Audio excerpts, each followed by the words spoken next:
Hey everyone, my name's Mike. Today I'm going to teach you guys how to take a blood pressure and a pulse, both manually.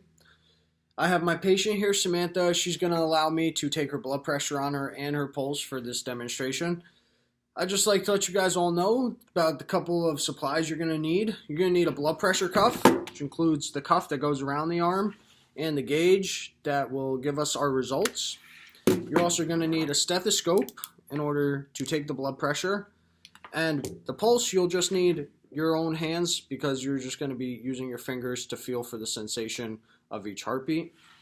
While you can go down to the local CVS and buy all of this stuff, you can also buy machines nowadays, thankfully to technology, where you can just put a blood pressure cuff on your wrist, and it'll do it automatically for you, and get something what they call a pulse oximeter, which is right here.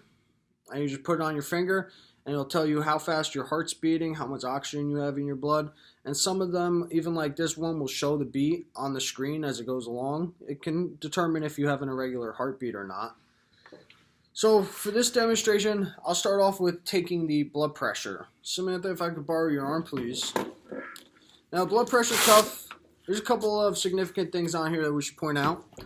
We have an artery mark where the blood pressure cuff is supposed to go on the arm. We also have one side that says this side against the limb.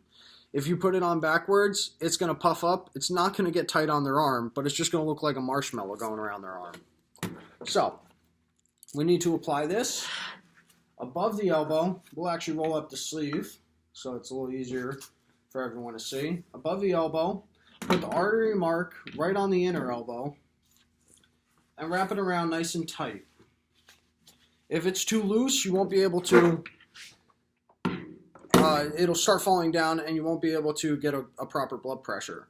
Next, you know the drill, put the stethoscope in your ears, and then you're going to put the listening part of the stethoscope right on the inner elbow here, all that lines up with the palm of the hands.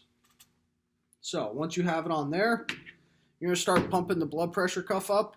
Now what we're looking for when we pump this up is once we start releasing it, we're going to hear ticks, kind of like a heartbeat. You'll hear thudump, thudump, thudump, thudump.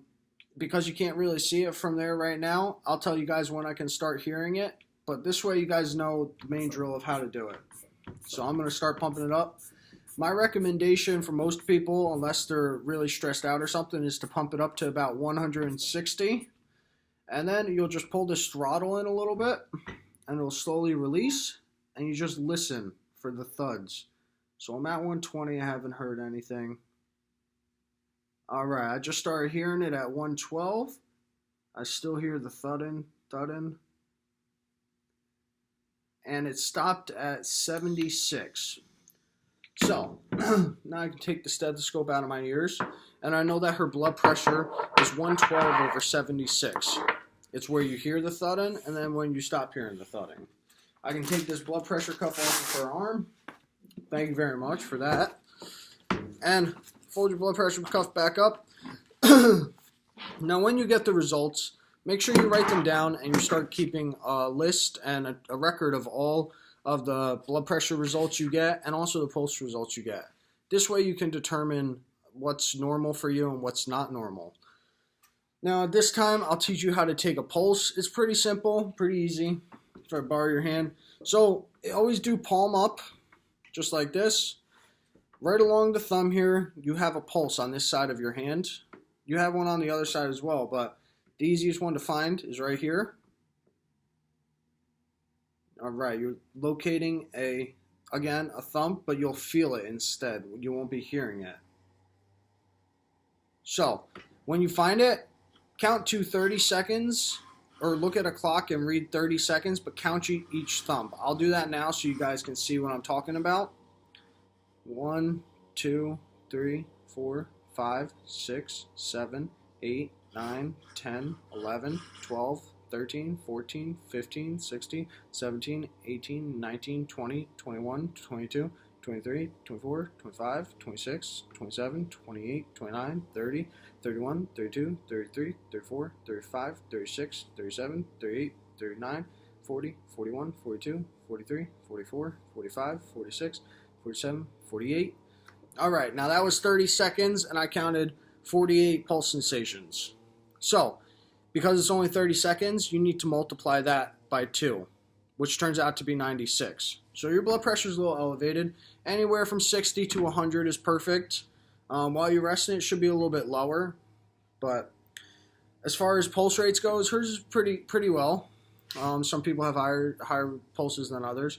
One big thing to check for while you're actually doing this is you can check to see if you have an irregular heartbeat. As you know, when your heartbeat's regular, it has the same constant rhythm, but when it's irregular, it might have beat like a thump, thump, thump, a pause, a thump, thump, thump. It's very important to go get that checked out. It is somewhat common, but it can be a precursor to other medical problems. So with a couple of these steps, you can use these to track a record of your medical history and use it to see if you may need to go see a doctor or if you're going to have any health problems in the future. But thank you for listening.